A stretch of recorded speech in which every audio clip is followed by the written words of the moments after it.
This is an article that it's kind of the start, right?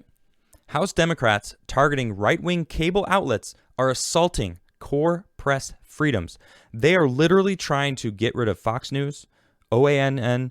I'm sure Newsmax is on the list, but this one specifically is talking about OAN and Fox News. Let's see here. Not even 2 months into their reign as a majority party that controls the White House and both houses of Congress, key Democrats have made clear that one of their top priorities is censorship of divergent voices. On Saturday, I detailed how their escalating official campaign to coerce and threaten social media companies into more aggressively censoring views that they dislike, including by summoning social media CEOs to appear before them for the third time in less than 5 months, is implicating, if not already violating, core First Amendment rights of free speech. By the way, they just removed in Washington, D.C., in between the White House and the House of Congress, there's a huge First Amendment, just the rights, it just says the First Amendment. I don't remember exactly the wording of it, but they just took it down. Now people are like, well, the building was sold, and so they didn't have any real need to keep it up. Yeah, but it's iconic. At some point, what becomes a staple? Why would they take down the massive mural? It wasn't just a mural. It was etched in what seemed to be marble. Like it was like a beautiful piece of the First Amendment in Washington, D.C., between the Congress and the White House. So it was pretty incredible to see. Every time you walk the street, you would see the First Amendment written out. Anyway, they're definitely trying to get rid of that.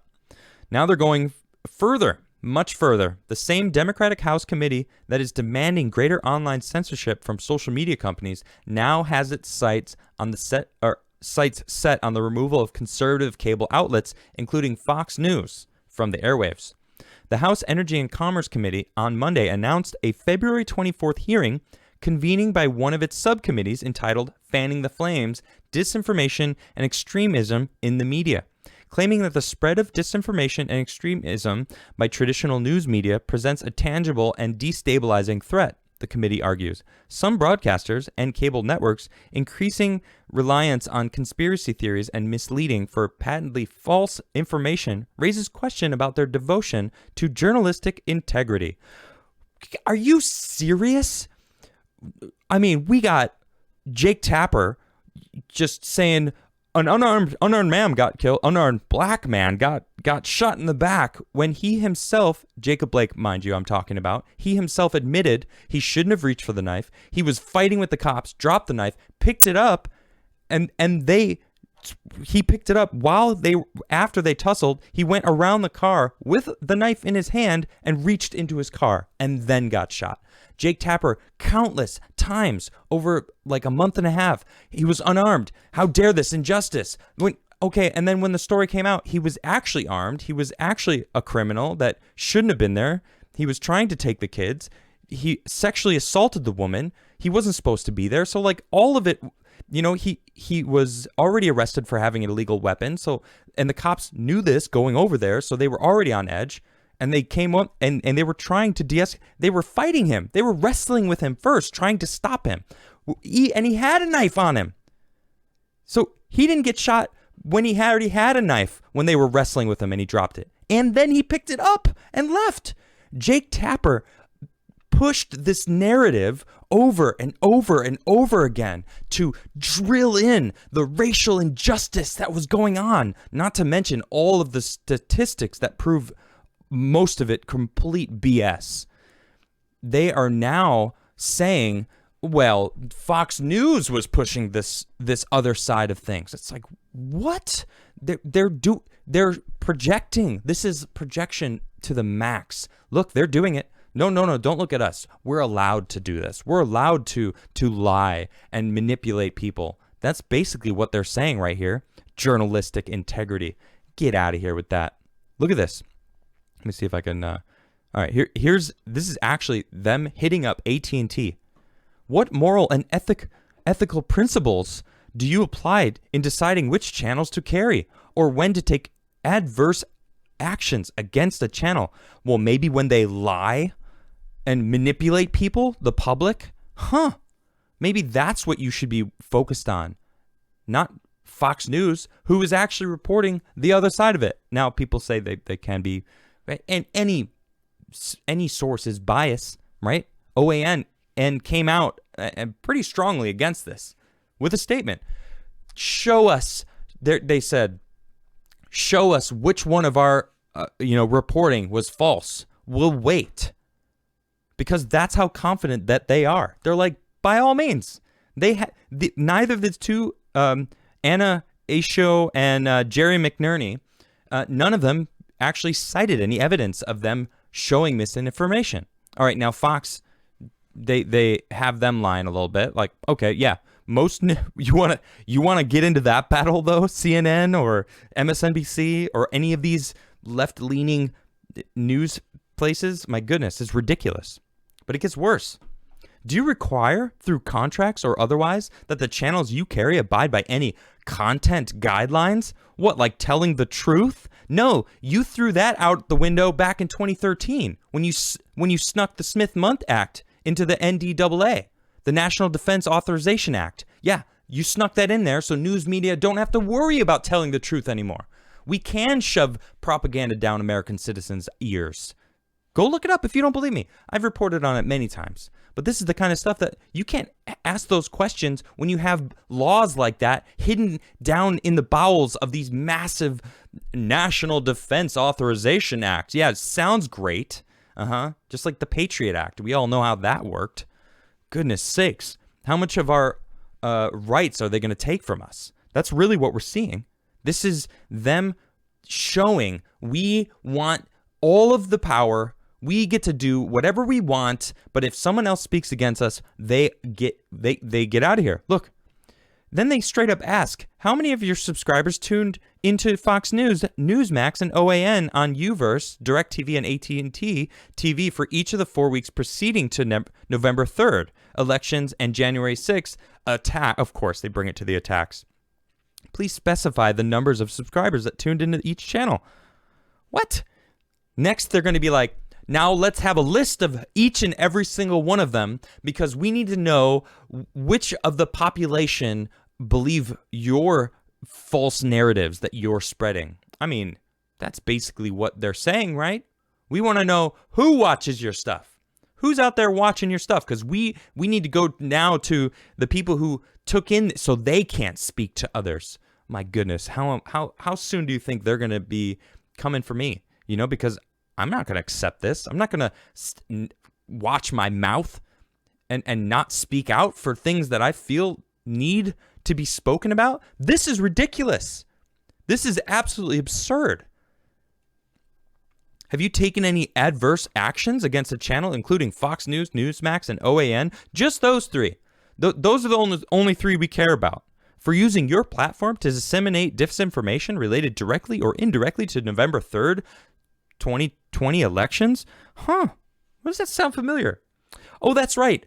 Crowder actually came out with actual proof. We already had proof. We had videos of people running ballots over and over again. We had the videos of these mysterious vans showing up after the cutoff on November 3rd, which was legal or illegal. At the 8 p.m. is the cutoff. No votes after that. That's the laws. But then we have these videos showing up. Gateway Pundit spent money not a small amount of money. They had to buy these security tapes from the convention center, and they did. They reviewed it, and they saw the vans, so they have it. So we've seen evidence. Now we got Crowder. Let me just pull this up real quick. This is Tim's response. Twitter locked Crowder's tweet, but I'm not sure anyone disputed his claims. Twitter is publishing false statements of fact on tons of tweets because it's an automated process that they should be responsible for it. Yeah, they're a publisher. They're publishing what people can see. And they're part of this authoritarian state that is being assembled, created. It's an avalanche of it happening. I mean, Adam Townsend said it yesterday. We can't stop it. We're not going to be able to stop what's happening. So we're just going to lose democracy. And he made a good point. Do you know what the Constitution says? I can't read the Constitution off the top of my head. We're not taught the Constitution. They don't want us to know the Constitution. They don't want us to understand the rights that we, the people, told the government that we have. No, they've convinced us that actually now the world is run by terms of service and you have to accept it. Oh, you don't even read it? You just hit accept because you want to use the product? This is more of the things that we are just being forced. We don't have a Constitution anymore, do we? We don't. People are like, I love the Constitution. Yeah, I love the idea of the Constitution, but I can't read you. I know the First Amendment and the Second Amendment, but then, it gets real loose after that. Because those are the two that people are fighting about. It's like fighting over the presidency when we don't realize that it's like our local officials and the governors and the state senators and like all this, everything else is so important, arguably more important than voting for the president, but that's all we focus on. So just focus right there. Anyway, Crowder, he said dozens of voter names, addresses, pictures proving they don't exist, period. Today, I'm tired of this. Mass voter fraud is real, and I can prove it. And he does. He comes with receipts showing that these people were voting from, tied to places that didn't exist. So it's proof. It happened. And guess what happened? He got suspended for proving for actual facts that he proved. He's got the proof. He's got the receipts. And they banned him because this is going against the narrative. They can't have this. They have to get rid of all dissenting voices. And that's literally what this what this letter is to AT&T.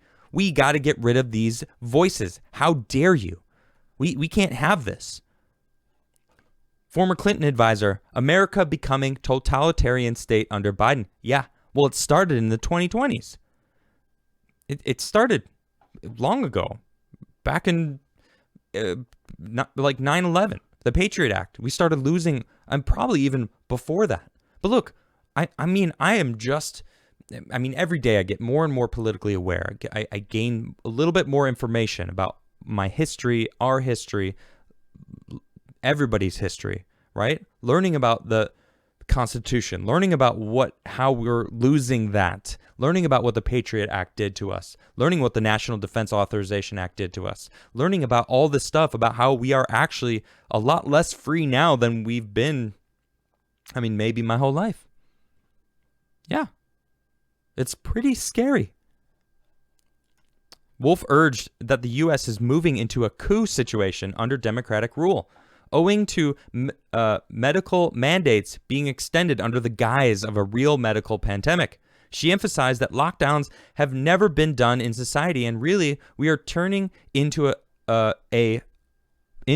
totalitarian state before everyone's eyes.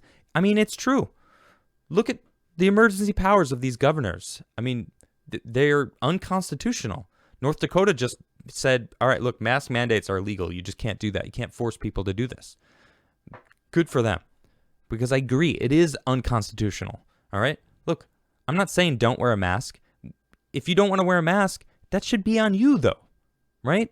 It's to each person. My body, my choice. How long have they fought for that? It's like they just pick and choose when it's appropriate for them. It's just, it boggles my mind. I did a segment about a potential vaccine passport that you have to prove if you have a vaccine passport, a vaxport. Actually, that's pretty good. Coin the phrase. Just kind of bring that in together. A vaxport. I was just kind of like, man, this would be crazy. It was just like one Australian air company. They're pushing it. This is from the World Economic Forum. What is a vaccine passport? And will you need one the next time you travel? They're pushing for it. They're pushing for this. It even says this article is part of the Davos agenda. This is the Great Reset, man. This is ridiculous. This is what they want. They want powers, man. I gotta give a quick shout out to Elon, because Washington Post was reaching out to him. Here, I got a great article from the Daily Wire. Shout out to the Daily Wire, by the way. I recently just joined up to support them for supporting Gina, and actually, I really enjoy their content. Give my regards to your puppet master. Elon Musk fires back at WAPO story and owner Jeff Bezos. It's so brutal. So they were trying to throw him under the bus and reach out for comment about some Tesla stuff. I'm not going to get into the story, but it's just so nice to see the richest man basically dung on the second richest man. And you'll just love to see it, right? You just love to see it. He basically was like, I know you're a puppet. I know the Washington Post is, you're a puppet. Say hello to your puppet master, right? Because the Washington Post, like we all know, they did that smear piece on me trying to say that I was an extremist of some sort, which is ridiculous. I'm not trying to make people do extreme things. I think violence is absolutely the worst possible avenue to get things done. The worst. You lose all credibility as soon as you go violent, period.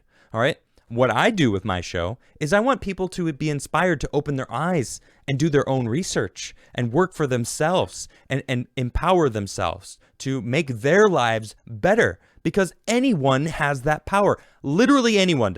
Everyone does it. Everyone has the ability to make their own life better, okay?